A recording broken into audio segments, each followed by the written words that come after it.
Well, hi everyone. Welcome back to another edition of Speed Tips by Bob and Chad. Looking forward to it. We just got through with our last chassis school, the stock car school. It was great. Had a full crowd and very pleased. Great group of guys. I mean, I was impressed. There were a lot of questions and went really well. And of course, my good old buddy Paul Berger is always entertaining in itself. So having him at the school was a lot of fun, and it was pretty cool. So what's new and exciting at Weir's Machine? Oh, just another busy build season Monday here. A lot of tech calls, a lot of product rolling out the door. So we're really close to March Madness, what we call. Has nothing to do with basketball. It has to do Right. with the month right before race season. So we're looking forward to that. Yep. No doubt. That's pretty exciting. I mean, we get to March and have the races start there in mid March, and it won't be. Well, in 3 weeks, I think we'll be in Beatrice, Nebraska, weather depending, and so that's going to be exciting. And I can't wait. I'm looking forward to it. Of course, anytime I always enjoy the schools, but it's kind of after a point, you kind of got this process done. Now it's on to the next thing, and I know we were pretty busy today. Austin was, of course, we had phone issues. The phone would ring and everything, but when you go to talk to the customer, it was kind of garbly. So we ended up having to call everybody back on our cell phones to be able to take the orders and get what the customer wanted. So that was interesting. Technology, it's nice when it works, right? It is awesome when it works, and when it doesn't work, and of course, we basically were high priority. So our high priority said that they can come and fix it on Wednesday. And I'm like, Wednesday's not going to work, man. Yeah. We need it fixed today. So I don't know where they ended up with that. Amy was dealing with the guy, and I know her day was stressful. Of course, she's getting ready. Her and her husband are going on their 25th anniversary. They're going to taking a trip to Hawaii. Wow. Cool. So she leaves on Thursday for Hawaii. And so she's got lots of things yet to do on that. And so it was, like I said, it was kind of hectic. And Bobby was out. His little girl was sick. And so he got to be a stay at home dad today. And so it was pretty exciting. Um, First question we've got is Rick has got a 2008 Midwest Modified Jones, 2008 Jones Midwest Modified, left front springs 500, right front springs 550. You once stated that you run the opposite pounds in sport mods. Should I be doing the same? Well, Rick, it all depends on how your car's working. If your car's working, I wouldn't change it. Um, you know, the problem we run into is we've got these cars tightened up to the point where we almost have to have that softer, or no, I shouldn't say that. We've got these cars to the point where they're free enough that we need to run a stiffer left front spring to help the car stay uh, tighter on the corner entry. And what happens with that, of course, is you end up having to soften that right front to get the car over in the right rear to get more side bite, and then you keep the left front a little stiffer to try to keep more side bite in the car. So it kind of is a driving style deal too, and it all depends on the driver. I mean, you know, a stiffer right front spring is going to have more forward traction up off the corner. As long as you can get it, as long as it works good getting in and through the middle, it'd be good. Chad, is there an option for a low friction inner tie rod for use with to use an IMCA? If not, you should make one. Hmm. Well, there's a lot that goes into an inner tie rod. I guess we haven't really thought about making it, but I guess if we made it, it probably wouldn't be OEM, and I'm not sure if IMCA would like that. But honestly, the ones that we use, I don't think they're really that tight. I mean, I think after a couple nights they free up good, and you know, I mean, yeah, there really is no good option there. Most of them come from China anymore anyway, and we're kind of dealt the card that we're dealt there. But maybe I'll shoot my old buddy Brett a text message and ask him if we made a low friction inner, if he'd freak out on that. I don't think Howe makes one, do they? I don't think so. Does anybody make one? I don't think anybody makes one. Not to my knowledge, not that I'm aware of. Yeah. So I wish they would just say, Heims are okay, but man, that's not OEM either. So maybe send them a message that it'd be nice to have a 5/8 Heim on the inside. But yeah, I'll let you address that one. See how that goes over. Adam, Chad, I'm switching from the ID 5-inch drop cup to the OD 5-inch drop cup on my right front. Do I need to put a new screw jack bolt in there? No, dimensionally they're the same as far as the screw jack is concerned, so you should be good with the same screw jack you have in the car now. Larry says we need to keep the weather up here because he's trying to race down there in Texas. Well, I mean, the way the weather was this last weekend, it was awesome. It was like 55 degrees on Sunday. It's a mess here. We got 8 inches of snow, and then I don't know if we got 2 inches of rain today, but flooding everywhere. It's a disaster. Yeah, I'm ready for spring. Yep, we got 1.5 inches of rain last night, and it kind of finished off the snow. There's very little snow left. Down on a Wasota Midwest Modified, when running slider and spring in front of the axle versus moving them behind the axle and the shocks in front, what's the best? What is the end result? Is one way better than the other? In my opinion, I like the springs in front of the housing for the ultimate traction. In your situation, Don, having I guess the Wasota rules, you've got to either put them both in front or both in back. If you could move the right rear behind the housing, would be a good deal. I know on IMCA we can't move any of that stuff. I'm not sure on the Wasota Midwest Modified. I think you can. I think you can actually move the right rear spring behind. That's going to give you a lot of traction off the corner on a slick racetrack, but it can be a little tight getting into the corner. So sometimes that's, having both springs in front of the housing is the most drivable car.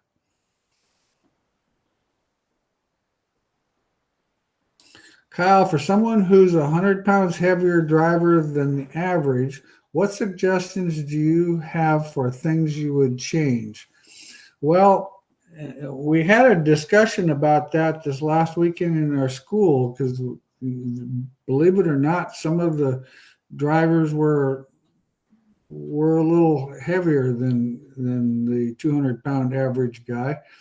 And what we kind of mentioned to them is just offsetting the weight. Now, I don't know what kind of car you're in, but if it's a modified, just instead of having all the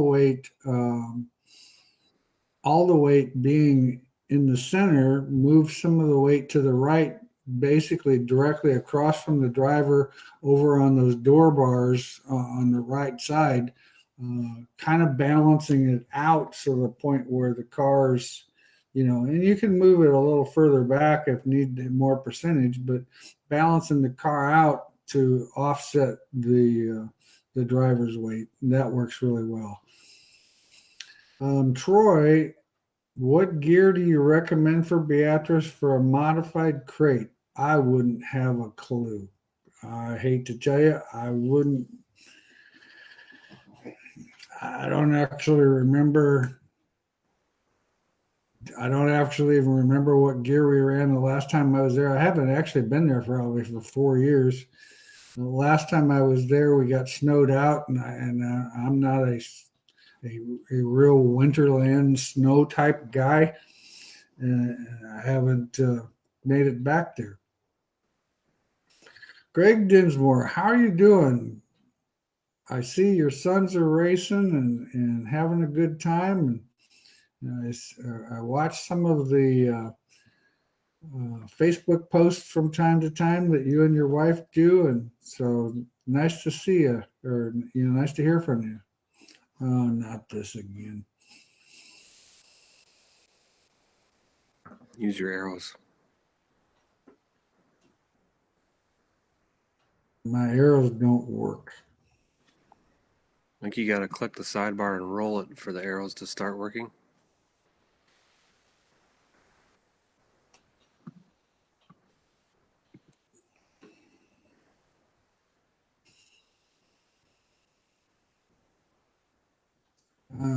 Okay.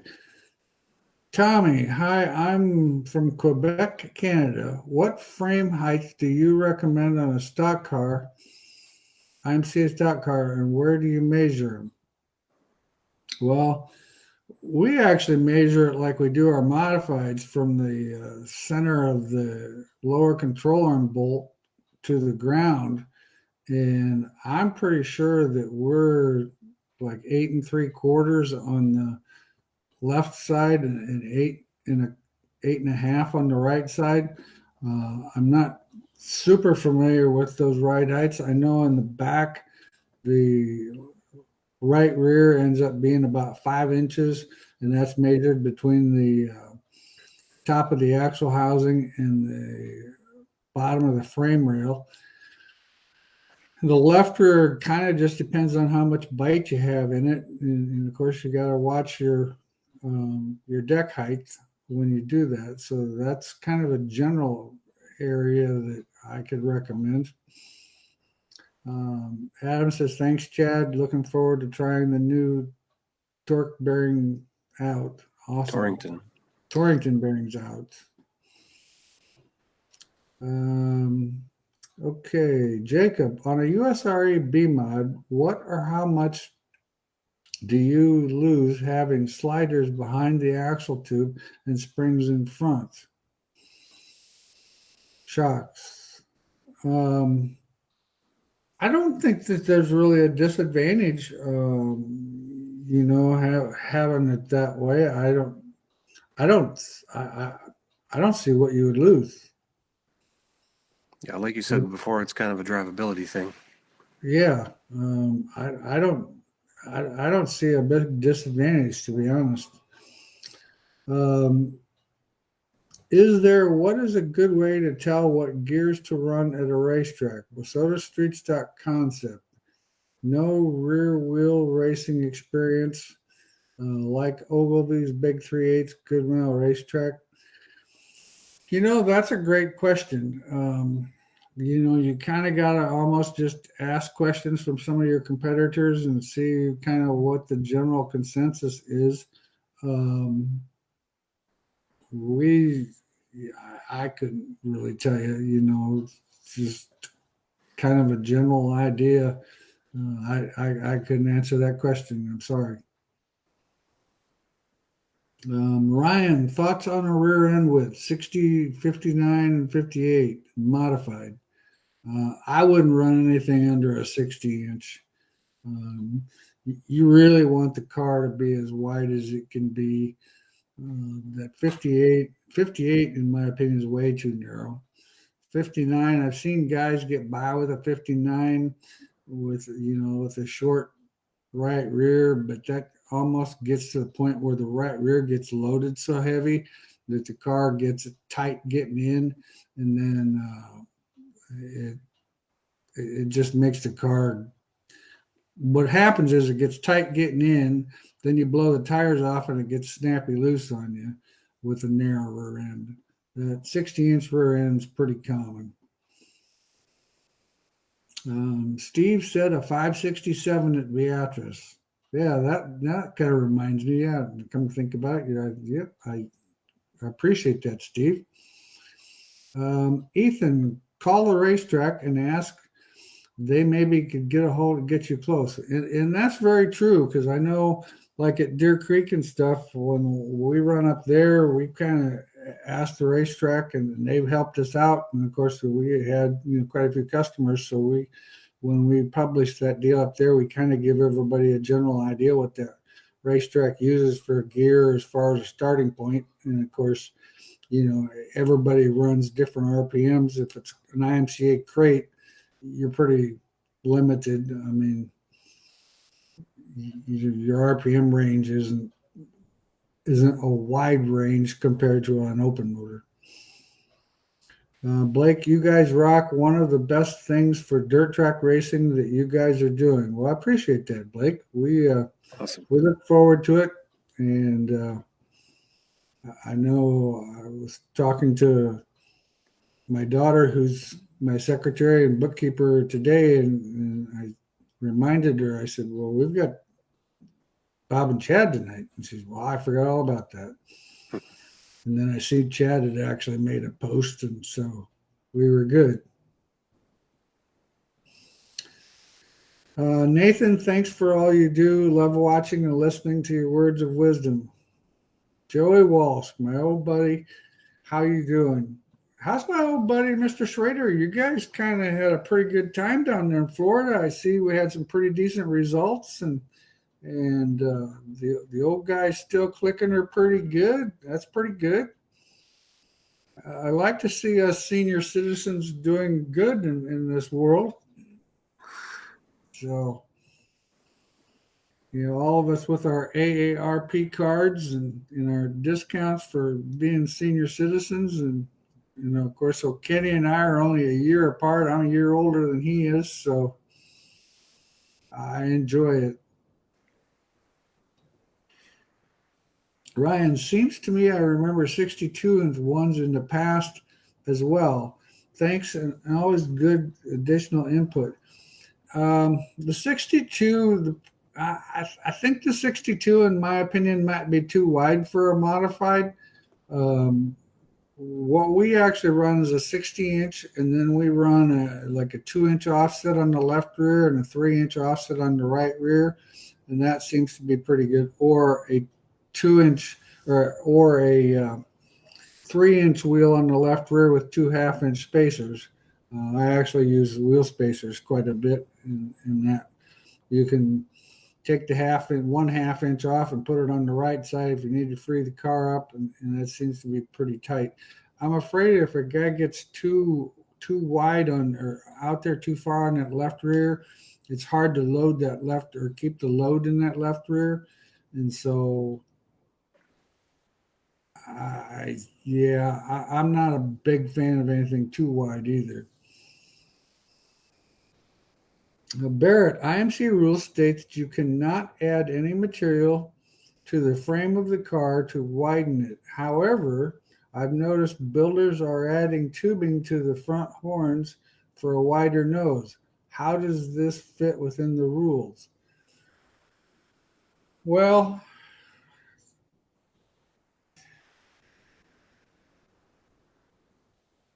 you got to be a little bit careful. What we actually do on our stuff is we actually cut part of that front horn down and then weld a 2-inch piece of tubing there so that we've got a good place to mount our bumper. But IMCA actually has a width rule on the bumper, so you can't go over that width rule. So you look into your rules a little bit more, you'll see a width rule on that nose and a width rule on that bumper, and they don't. We had a situation where we had the width right, but we'd moved the nose further to the left, and they frowned on that, and we ended up having to move them back and get the nose centered in the front frame horns. But our overall width isn't any wider than the stock frame rail. We just cut part of the frame rail out and put a piece of 2-inch tubing there. Penn, Ohio Pro Stock. Any experience changing upper bar angles on the rear end, uphill or downhill? Well, you've got to be. It's a little bit tricky with that rear suspension. We built a simulator this year for the four-link school or for the stock car school, and I was amazed at what that stock suspension actually does and how much it moves that right rear or moves that rear end around inside there. So you got to be a little careful. If you could raise it and put more angle in the uppers, it's going to give you more traction. But anytime you do that, when you gain traction, you can also gain instability getting into the corner. And so it's kind of a toss up on what you want to actually accomplish, because when you put more angle in it, it's going to get freer getting in. Even though you might have more traction off, it might get so free in that it hurts the car.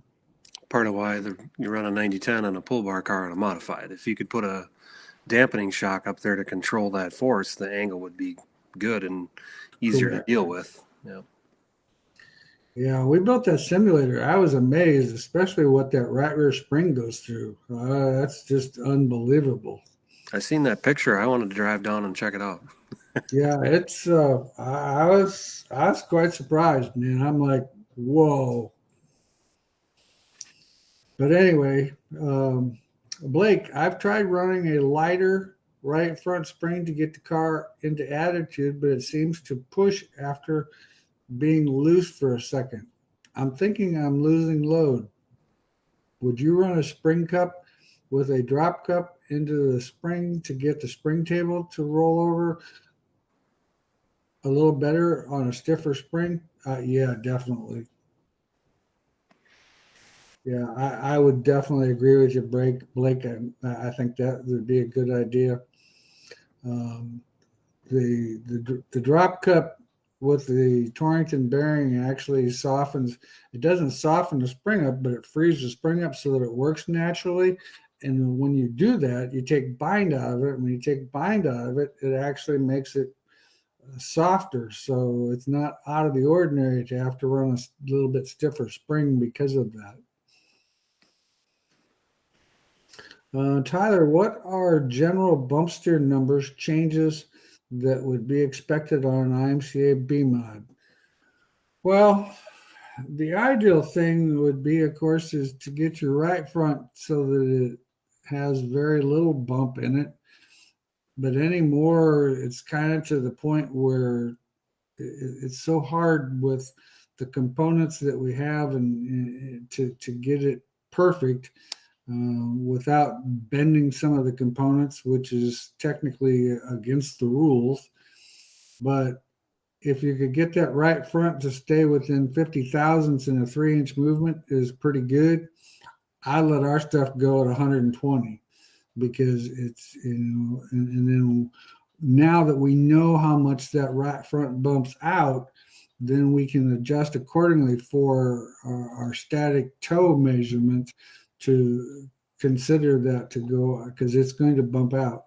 The left front is going to end up being a situation where you've got to be a little bit careful because you've got movement upward and downward. And a lot of times, if you get the bump to the point where the compression bump is pretty decent, which is most important, then your rebound can actually be on the verge of bumping in, which I don't get super excited about it, but I still try to get it to the point where I'd rather have a little bit more bump out on compression than towing in on rebound. So you just got to work with it to get your numbers. And answer to your question, the left front, we still stay within probably 60 thousandths as much as possible. But like I said, it's difficult with the components that we have to get that quite as good as what you would like it to be. Cam Reamers Motorsports, thanks for taking the time to do this so often, guys. We turn the replays on in the shop all the time. Well, I appreciate it, Cam. Cam's been running down there in Arizona and having a pretty good time. I see you've won some races down there, so that's pretty cool. And of course, Cam runs our shocks, so we're excited to see it when he's in victory lane.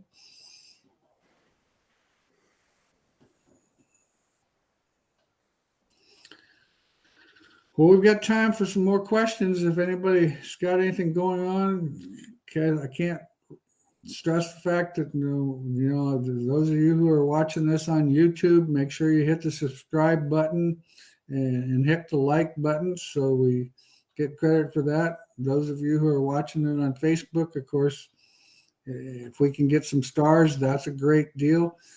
Just trying to grow the channel and do what we can do to keep getting things growing and keep going with what we're doing. So it's a lot of fun and we enjoy it, and I look forward to it. Big weekend for me. I get to go back out to Pennsylvania. Oh yeah, Close Racing. They've got their open house this weekend, and Ben Baker was at the stock car school, and he said he was going out there too, and he was thrilled at least that he gets to fly this time rather than driving, because the last 2 times he's been out there, he's driven our trailer out there. We're driving. You're driving? Scenic tour. Awesome. Can't deliver machines in the airplane. No, you can't deliver machines in the airplane. That is very true. The cargo area wouldn't be quite big enough for those machines.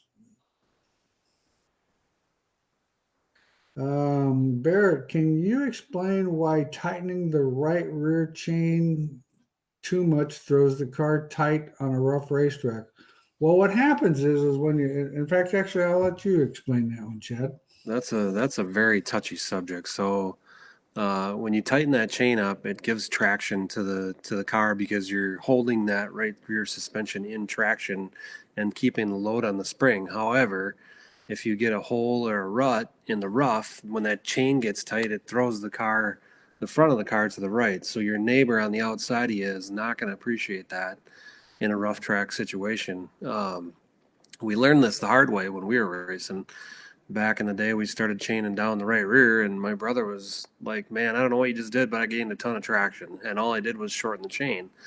And, typical, if a little's good, more's got to be better. So the track actually was pretty good that night, so we tightened the chain up even more, thinking we were going to be heroes.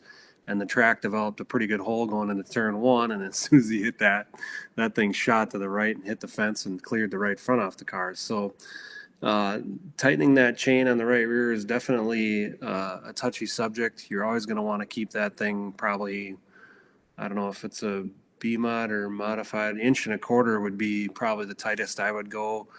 And if it was a really smooth track, you could probably go a little more than that. But most of the range is 1.25 inches to 1.5 inches, I believe, right, Bob? Yeah, and I'd caution you. I mean, it's definitely got to be the right scenario. On a real heavy type tacky track racetrack, we actually just put enough preload in that chain to keep the car on the spring so that it never comes up off the spring. And because you want to keep some load in that spring all the time, but you're just going to be careful not to put too much load in it, because it will give you side bite in the wrong area that you want to, because it sticks to that right rear like glue, man. For a rookie, would you recommend buying the wired or wireless performance scales, or spend more like the Longacre scales? I'm not that familiar with the perform scales, so I can't really tell you a lot about them. I definitely would spend the money and buy the wireless scales, because those wires are a pain in the butt, and wireless scales are great. Longacre makes really good stuff. We've sold quite a few sets of Longacres, and I don't think I've had a customer complain about them. I mean, they work very well. So that, I can only refer you to Longacre because that's what I know about. When do you know when to change spring rate or jack some turns into it? Street stock. Well, of course, if you're just getting too much travel, if the spring's just giving you too much travel, and like say if the right front's too soft and it's unloading the left rear, that's a good idea where you might need to put some more in it. And you could try it, and that's kind of how you know whether or not you maybe need a stiffer spring in one corner, because if you put some turns into it and it makes it better, it's possible that you could maybe take those turns out and go stiffer and see what happens. So it's kind of a trial and error situation, but usually judge it by the fact on how much movement you're getting on that corner. Like if you're getting a whole bunch of right rear movement, that's a pretty good indication you need to stiffen that right rear up.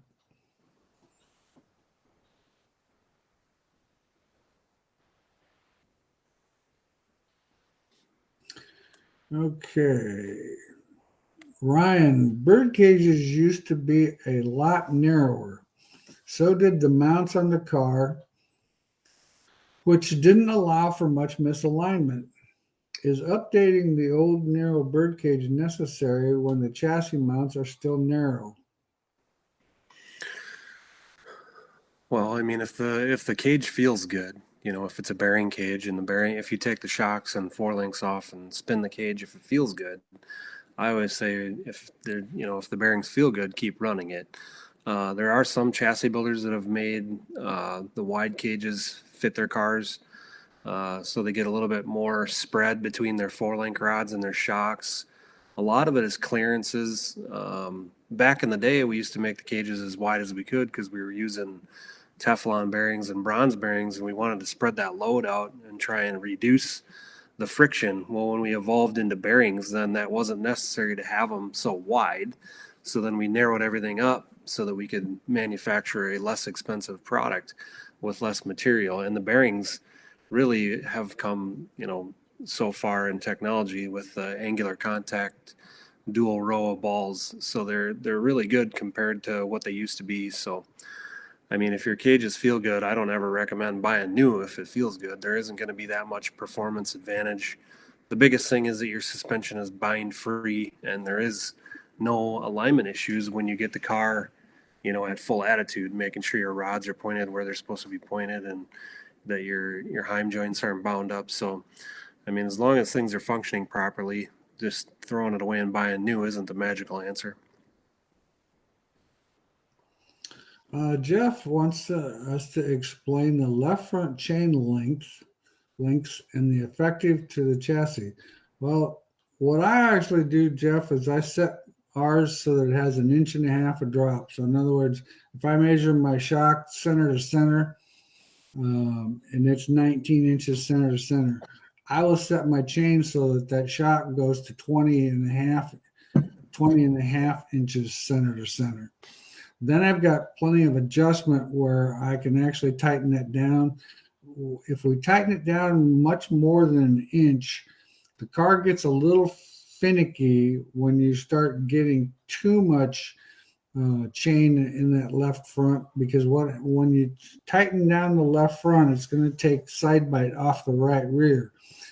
Even though it gives you more traction on the left rear, because as the car transitions through its movement, when it goes to lift that left front up and it stops and starts lifting the whole A-frame, that transfers weight to the chassis on the left rear and gives the left rear more traction. So sometimes you can rely on the fact that even though the car's a little bit freer, you can pick it up the throttle and traction the car up and drive the car out of that freeness. Or you can also add a little bit more J-bar angle to help tighten the car up getting in. Sean, on an IMCA Sport Mod, my left rear is 6 degrees up static, but when it's on the red chain, the left rear goes level. Is that okay?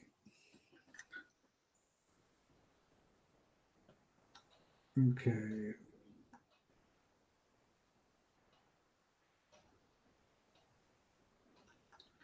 Well, I'm a little confused, Sean, on your question.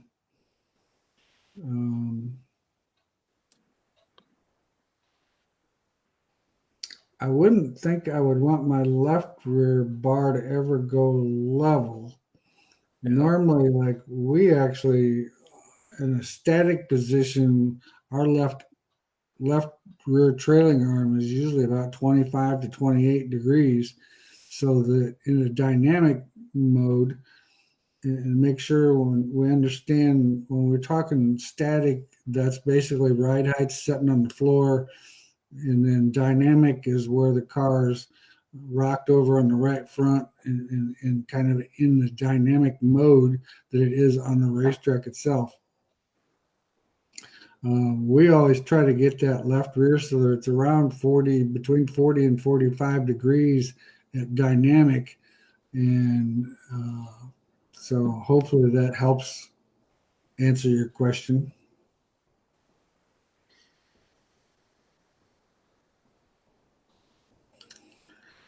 How can you keep the left front from coming off the ground without sacrificing left front travel? Open left mod, rear, left rear travel.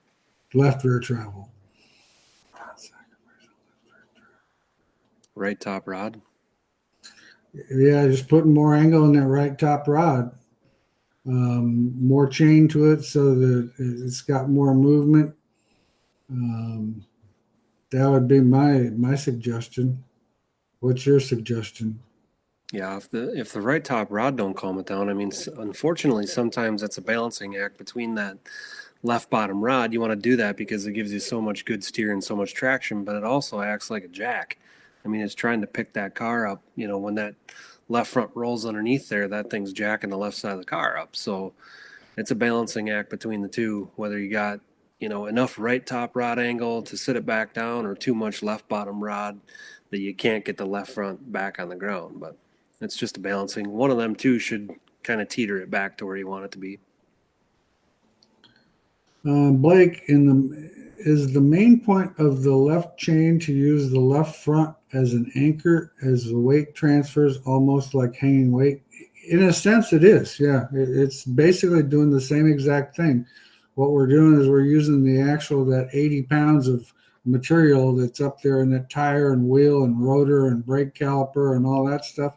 We're using that 80 pounds to the point where we limit how much it travels, because if we have lots of travel, then it's going to actually go to the right rear and not load anything. Where when we hit that spot where it starts lifting that left front or loading that left front, then it transfers that weight back to the left rear and makes the car uh, come up off the corner better. Eric, my son and I participated in the online stock car chassis school. For the first time we've done something like that, we were very happy with the information. When it comes to the class doing change things up next year, do you change things up year to year? Thanks. Um, we try to change some things up. The problem we have with the classes is a lot of times it's new people all the time. So when you have a class, like I think we ended up having 65 people in the class, and I'm thinking we had about 30 people watching online. Well, what happens is you don't know the experience level of everybody in that class. You know, somebody that might just be starting new. You know, we had a couple of young ladies in our class last weekend that are going to be new to the class, and so they just kind of wanted to get some information. So we kind of had to give it to the point where that information is good to know for them, where if you take the class from year to year, there's going to be a certain amount of repetition in that class just because of those newbies that are just starting out.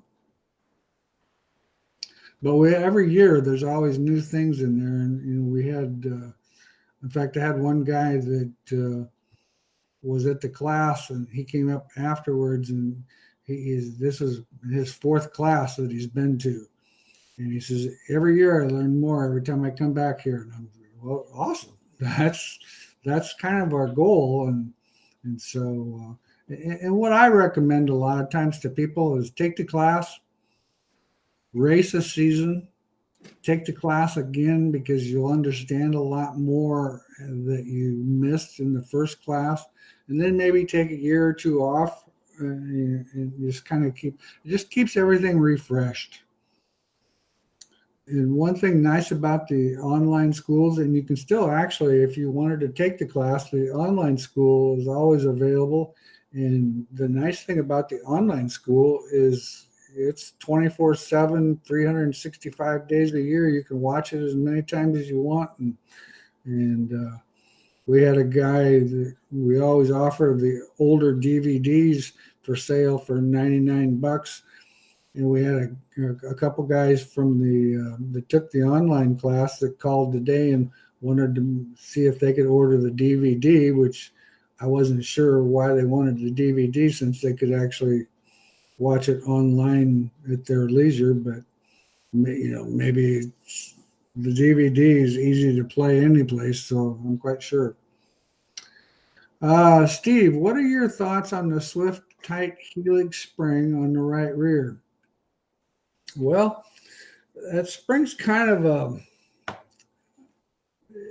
of one of those deals where if we sold 10 of those springs, 2 guys will like it and 8 guys won't. The downside to that spring, from what I have found, is when it's a progressive spring and there's not as much movement to it. So when the car rolls over, it kind of gets to the point where it rolls, and then all of a sudden gets real stiff, and it can create some tightness in the center of the corner. Like I said, some guys, we've got a couple guys that swear by that spring, and I've got some guys that they use it as part of their fishing experiences.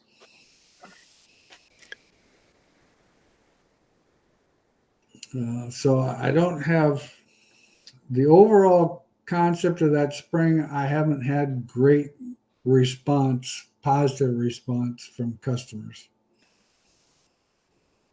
I have the right rear bar in the 5th hole on the Wehrs 2-link birdcage. Is that a good place to start?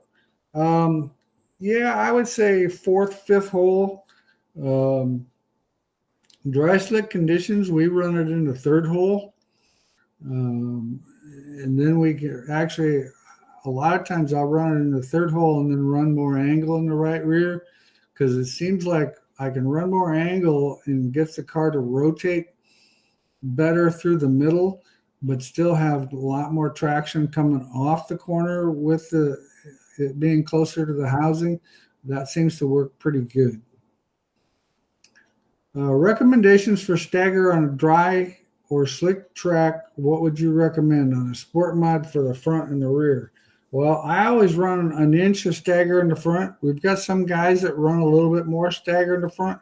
Front stagger actually helps the car turn getting into the corner. It'll allow the car to kind of roll in. And we had a customer on Saturday that talked about the fact that how much stagger he runs in the front, because he runs a lot of stagger in the front and doesn't run any in the back on a stock car. And he wins a lot of races, so I can't say that it doesn't work. But on a rule of thumb, I run an inch and an inch. If you take too much stagger out of the car, I'm afraid in the rear, it can actually it's that old coffee cup thing, when you roll that empty coffee cup around on your table, it can roll a little bit freer. Stagger's going to be a little bit freer off the corner, but it definitely helps the car rotate through the middle without any drag, trying to drag one tire or another.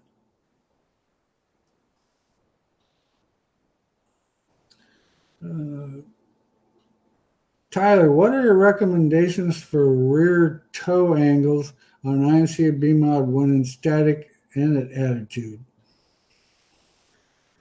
Well, what I actually run, and I actually can't tell you what I'd have to actually think about what the dynamic would be, but static wise, I always tow the left rear end 2 inches to the front and the right rear end in an inch.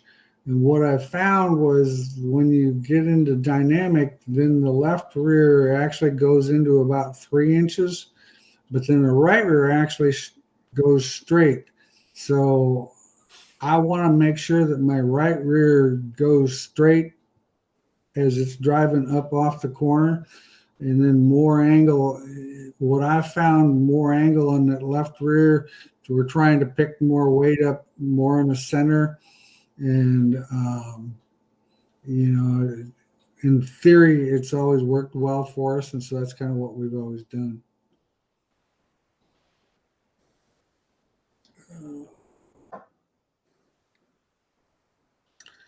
What would cause the left rear to come off the ground getting into the corner?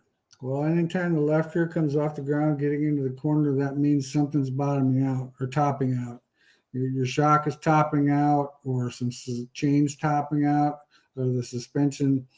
You're not getting enough movement you're getting too much movement on the right rear and not enough movement on the left rear.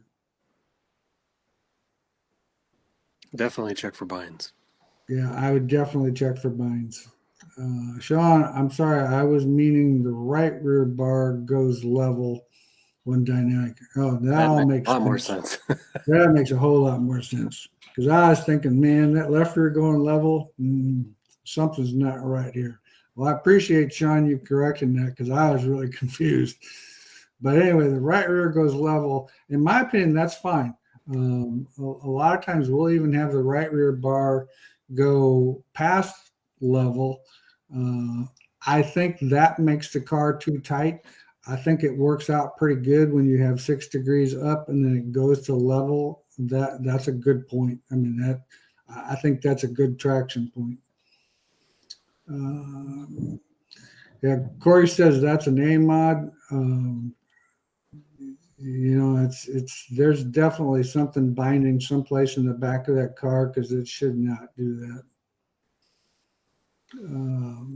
Bob, are you guys still debating about doing an advanced version for the chassis school classes? We are. The problem is the time frame, and yeah, we're still. It's still in the thought process, Logan. We're definitely for 2024. We're going to look into doing some different things. And I think, in my opinion, I think it'd be a good idea to do an actual school. It just pretty much is limited to shocks and a one-day deal that kind of highlights about 2 or 3 parts of the car and go into them more in depth than trying to cover so much information in a 2-day school where you have to kind of keep some things generic because you definitely are getting a wide spectrum of knowledge depending on who's in the class. Mike, our conversation today on the right rear spring, shorter spring 13-inch versus 16. Is the shorter spring going to stay straighter? Yes. After looking at that simulator, I would never run a 16-inch spring in my right rear. I think that would just have the way that right rear spring rolls, a 13-inch spring is definitely going to be the way to go because the 16-inch spring would definitely, I think there's too much spring for the amount of load that we put on that spring. And in the angles that it changes, you got to see what that right rear spring does, Chad. I mean, you'd blow your mind. I mean, it's unreal. Austin, how much is a big deal is it to have the 86J versus an 84J? The shocks are basically very, very similar. the 86J has a little higher end piston in it. You could put the higher end piston in the 84J. I mean, the basic shock is identical, other than one's blue and one's black. Well,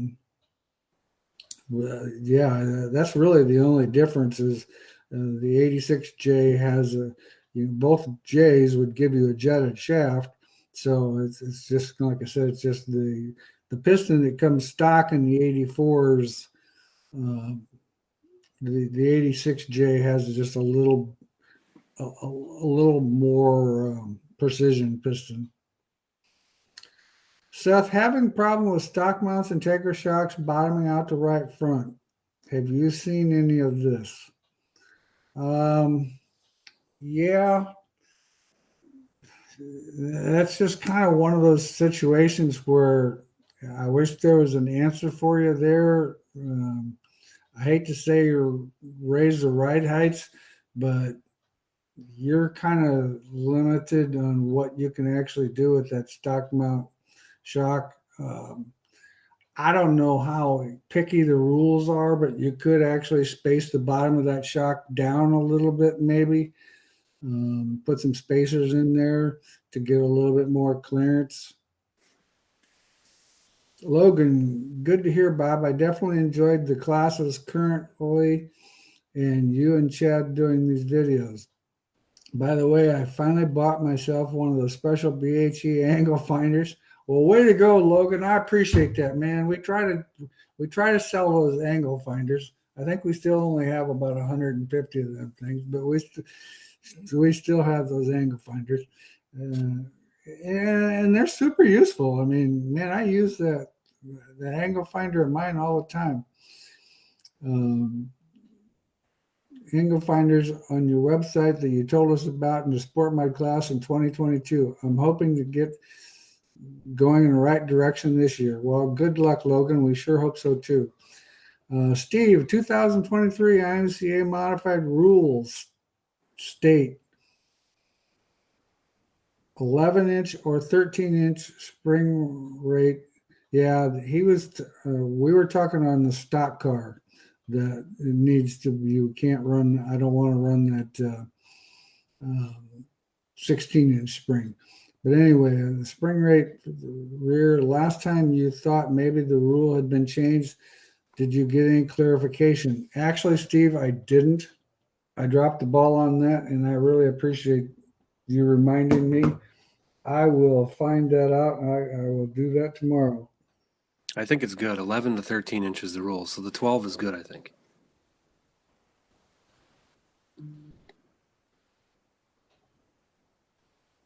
I know that's what it used to be, but like I said, I don't know if anything has changed there. I wouldn't think so. Well, we've got about 5 minutes here. If we've got any more questions, did I miss any questions, Chad? Yeah, Ryan, the last one. Oh, Chad, were you able to make the caster checker for this checking on the car, taking the camber angle out of the equation? So the problem with using Bob's angle finder is you need two. So you got to get back on Bob's website and buy two. So if you're going to do caster off the spindle, you can't go off the ball joint. You have to go off a square surface, and then when you take that little square angle finder and you tip it back at an angle, and it's also tipped inboard, that thing gets lost. So it doesn't, the gyro inside of there, you can't have two angles going on. So basically, if you had that little square angle finder on the spindle and then you put another one inside of it and zeroed it to the world, that would tell you what the actual caster is. So I mean, really, there's really no need to make a tool when you can just buy two of Bob's cool little angle finders and do it like that. I would still run the sweep on caster myself because them spindles are obviously made, mass produced. So I don't know if that angle on there that they machine is actually in line with them studs. It depends then on who reams the spindle. So there's a lot of variables there. Your best bet is still to do the old school with the caster camber gauge and sweep the sweep the wheels left and right and get the true reading of it instead of the digital angle finder style. Randy wanted to know, do you have a video of that right rear spring and where can we see it? Well, actually, I don't have a video yet, but we've made a list of videos that we are definitely going to take on the stock car once we get to the point where we can go on a racetrack. Because my simulator, we can't actually put a right rear spring in it.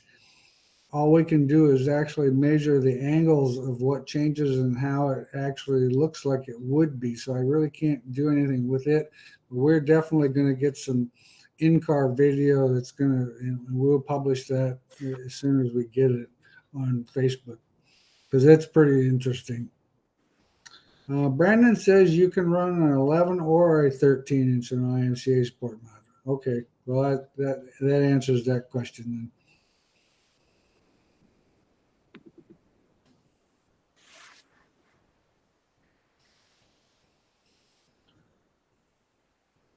So when do you leave for Pennsylvania then, Chad? Thursday. Open house is Friday and Saturday, so I'll be there both days. Looking forward to getting back out to the East Coast. We were supposed to be there a month ago, and then that last winter storm, Cassandra or whatever it was, wiped that out. So the weather looks a little sketch for this weekend there too. So it might be a little snowy there on Friday and Saturday, but the travel out and back looks good. So hope to see some of the East Coast guys. I know we had one Penn, Ohio in there earlier, so just can't wait to get out there. I love that part of the country. Yeah, I've always enjoyed it. I mean, when we did the schools out there, it's such a pretty area. And when the first school we did, when we had the warm weather and we went out on that bridge, and there's just a lot of cool things to see out there that we don't get to see here in the Midwest. I mean, it's just another part of the country that we don't see. And then, of course, all the racers. I mean, there's such a great group of racers out there. I mean, Joel's got such a huge customer base, and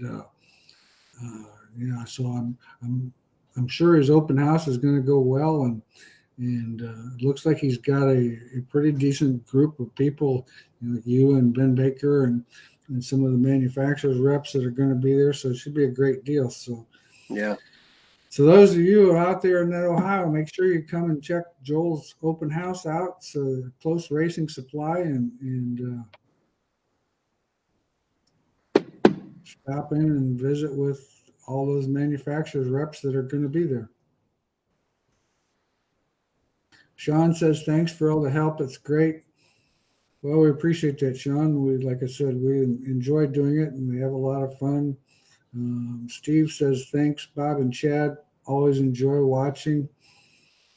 And I was surprised, even at the schools. I mean, there was probably a dozen guys at the school.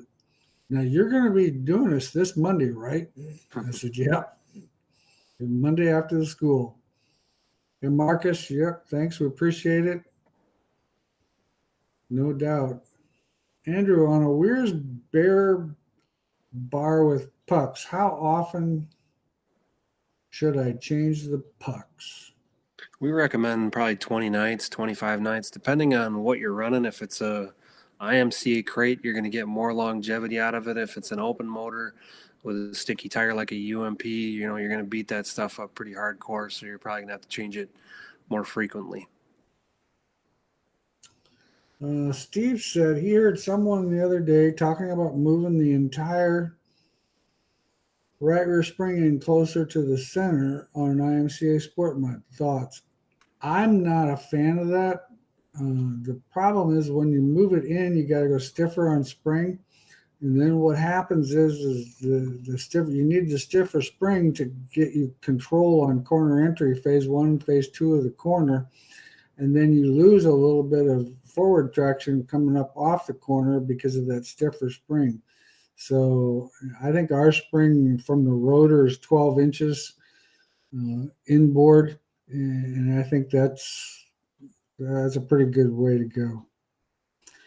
All right, guys. Well, thanks again. You guys were another great group of questions, and had fun and enjoy it. And we'll see you here in 2 weeks, which 2 weeks would put us at March 13th. Cool. And by that point in time, we should have some more good weather and getting closer to racing season, and it won't be long. So we appreciate it, guys. Thank you again. Thanks, everybody.